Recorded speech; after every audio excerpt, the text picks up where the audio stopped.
So I'm here to present and share with you my experience from AP4, one of the public pension funds in Sweden, with some 45 billion US under management. I left the fund a year ago, but we made some progress on how to use a long-term mandate into making it a more sustainable investment. Three letters, E, S, and G.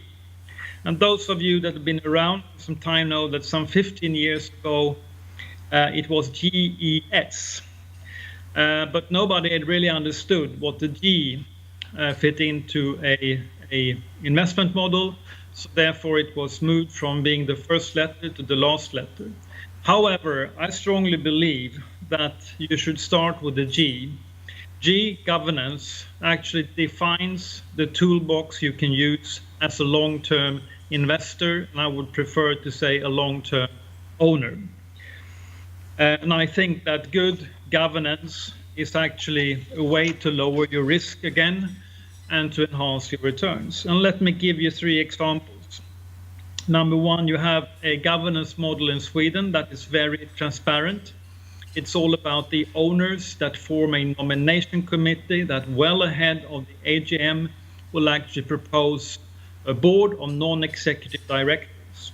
At the AGM, you actually have a say and you have a vote for real who's going to be on the board. And on the board, you don't even find the CEO. This model that I would call transparent and owner-driven makes the rules very defined, well-defined, who's responsible for what, and it always comes down to you as an owner. If you compare that to the US model, where you have the management actually picking themselves, evaluating themselves, and at the end of the day, remunerating themselves, I think that's a much poor model. And as even though if we did control more than 50% of the shares in the company, we still would not be able to have somebody on the board. And I think it all starts with actually having the right team on the board. And I think it's a responsibility that you as a long-term investor should try to fulfill. Then you can say that in Japan, some 15 years ago, I think that they had all the AGMs at the same day, at the same time. Then it's actually impossible for a engaging owner to actually make the voice heard. So again, I think that governance models differs, but I think that you as a long-term investor should make sure that you have the right toolbox, that you have a possibility to make your voice not only heard, but to be a responsible owner, to make sure that you've got the right people on the board and that they have got the right mandate. Because the mandate is always given by the owners. And I remember when I was in Tokyo talking about governance and governance models some years ago, and a professor came up to me from one of the universities in South Korea and said, "Interesting what you're saying about the Swedish governance model. Do you know what the owner structure looks like in Samsung?" And I didn't have a clue. And he showed me a slide. And this slide you can get from Lizzie after my presentation. But I mean, it really make you convinced that you don't really understand or know what you own. So again, I think that right governance and having owners taking responsibility for who's on the board is a better model and will actually over time give you better returns. And I'm proud to say that Sweden has actually outperformed the rest of the world over the past 15 years. And I think it's partly due to governance model, partly due to the owner structure we have in Sweden, i.e. you have families, you have owners of flesh and blood, and you have institutional investors that are prepared to sit on a nomination committee and take a responsibility that I seldom see elsewhere in the world. But don't forget that you as owners should make sure that you have the toolbox and that you actually can influence and make sure that, again, you have the right people at the very top of companies. If we then move from the G to the E, environment, one could actually discuss or it was discussed at least some years ago, whether climate change was a risk or not. And I always start off with asking the question, what is risk? And when I ask people that usually evaluates pension funds, they tell me that risk equals volatility.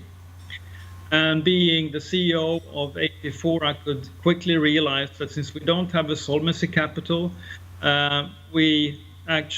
volatility is a very poor measure for risk.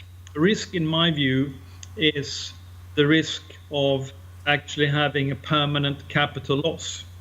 And in that respect, I think that climate change represents a risk that could lead to permanent capital losses for a pension fund. And how did I come to that conclusion? Well, it starts off with 4 individuals, and I think that most things in life are all about individuals, finding them, knowing them, and then move on. I saw, when I came to AP4 in 2006, I read the law that said that you as AP4 should take ESG into account without giving up returns. I thought that was impossible. I thought it was okay to actually give up returns if you want to be a good citizen. Again, I've come to a different conclusion. I met Al Gore when he launched the movie The Inconvenient Truth in 2008, I think it was. He came to Stockholm. And after seeing that movie, you felt somewhat not that good. But I believe at that point that climate change is actually nothing for a pension fund long-term investor to mitigate. It's for the politicians to deal with. And at that point, I didn't even know whether climate change was for real or not. Then in 2010, I was at a conference at Columbia University in New York. And I met with Frederick Samama of Amundi and Patrick Bolton, one of the professors. And they showed me a paper on long-term investing and the responsibility and the difference if you have a long-term view on things or if you try to evaluate and invest on the short term. And I started to realize that there was an opportunity and a responsibility to prolong the investment horizon. Then finally, I have an old mentor in Sweden, a Hungarian investor called Laszlo Szombatfalvi, who after a successful career as an equity investor decided to start the foundation I mentioned before, Global Challenges Foundation, where you try to not only describe the risks, the global risk, but also try to find solutions.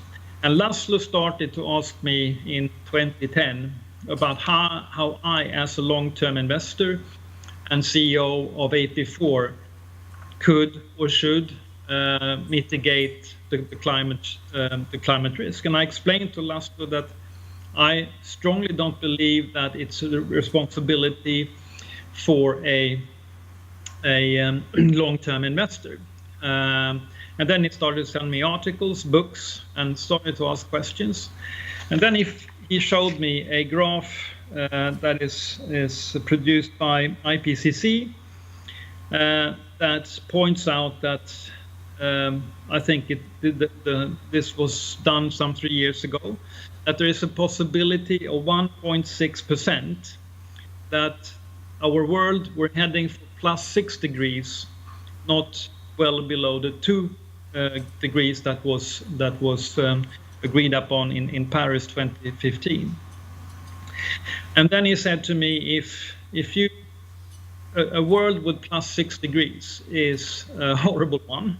It's probably impossible to live on Earth. So the outcome of +6 equals the fatal outcome of a flight crash.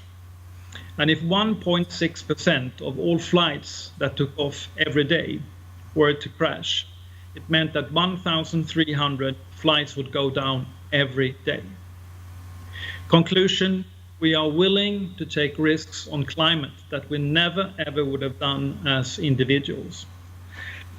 So when I realized at the end of the day that it was a risk, and then I wanted to find a way to mitigate that as an investor. And I said, I don't need to actually invent the wheel again. Let's go and see 10 of the world's 20 world's largest pension funds. And it took me half a year to do that.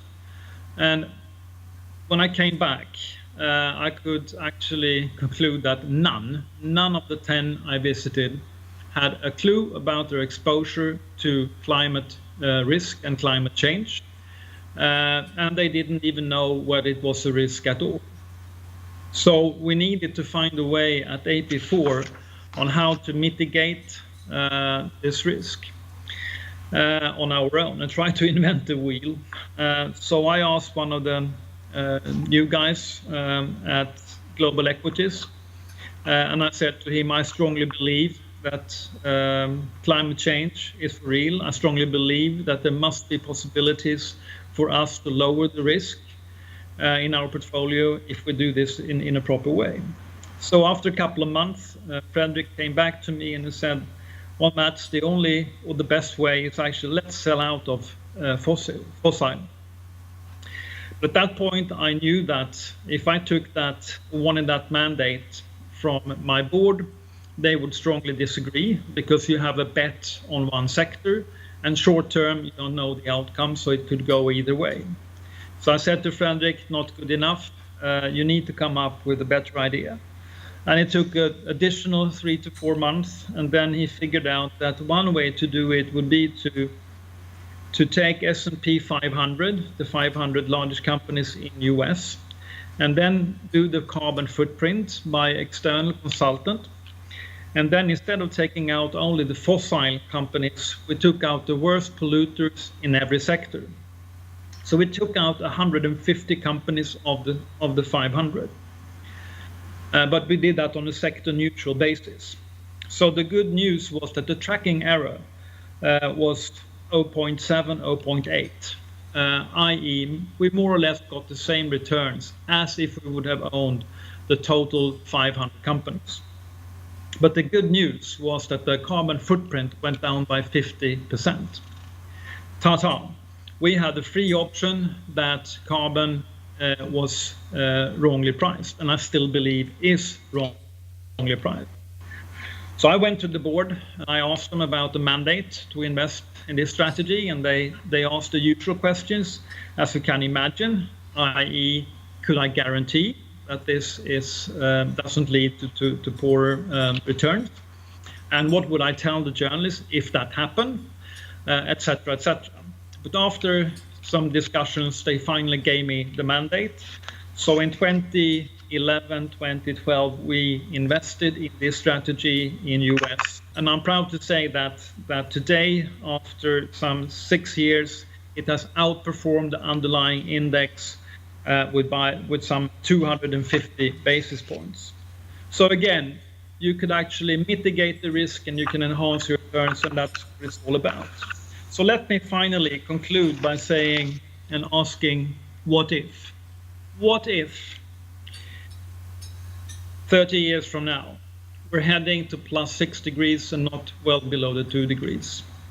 What will you tell your grandkids and kids when they ask you, were you aware of this? Did you do anything? Did you have a mandate? Because do remember, everyone has a responsibility, everyone has a mandate to make this world a better place in terms of sustainability. Thank you very much.